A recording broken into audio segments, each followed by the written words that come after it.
دیکھیں اس ملک میں تنخواہیں چاہے وہ پریزیڈنٹ کی ہو یا پرائم منسٹر کی ہو یا وفاقی وزراء کی ہو یا اراکین پارلیمنٹ کی ہو یا 22 گریڈ کے سیکٹریوں کی یا اس سے نیچے کی جو بیوروکریسی ہے اس کی ہو یا فوج کے جرنیلوں کی ہو یا ان کے دیگر افسروں کی ہو، اس پہ آج تک کوئی اصول بنائے ہی نہیں ہے ہم نے۔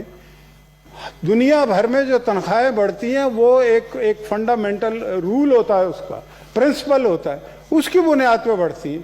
مثلاً ابھی صدر صاحب کی 2-3 مہینے پہلے تنخواہ بڑھ گئی ہے، 9 لاکھ کے قریب ہو گئی، 8,79,000، ٹھیک ہے۔ اسی طرح سے ججوں کی تنخواہ بھی اتنی ہی ہے، اور اس سے بھی زیادہ، بلکہ ان کی تو 8 لاکھ سے زیادہ پینشن ہے۔ اب یہ اسی ملک میں ہو رہا ہے، جس ملک میں کم سے کم تنخواہ جو ہے وہ 17,000 ہے، اور وہ بھی پوری نہیں دی جاتی پبلک سیکٹر میں، خاص طور سے پرائیویٹ سیکٹر میں۔ پبلک سیکٹر کا بھی برا ہی حال ہے۔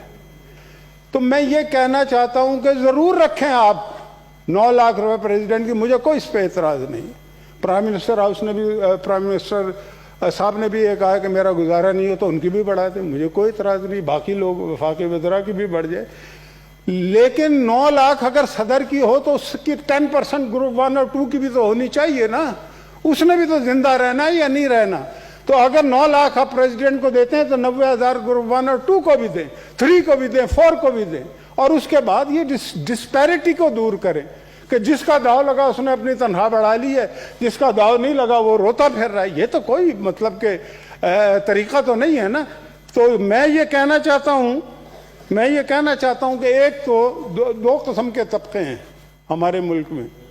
ایک تو چھوٹے تنخواہ دار ہیں، کنٹریکچوئلز ہیں، ڈیلی ویج ہیں، ان میں سے کچھ پبلک سیکٹر میں ہیں، کچھ پرائیویٹ سیکٹر میں۔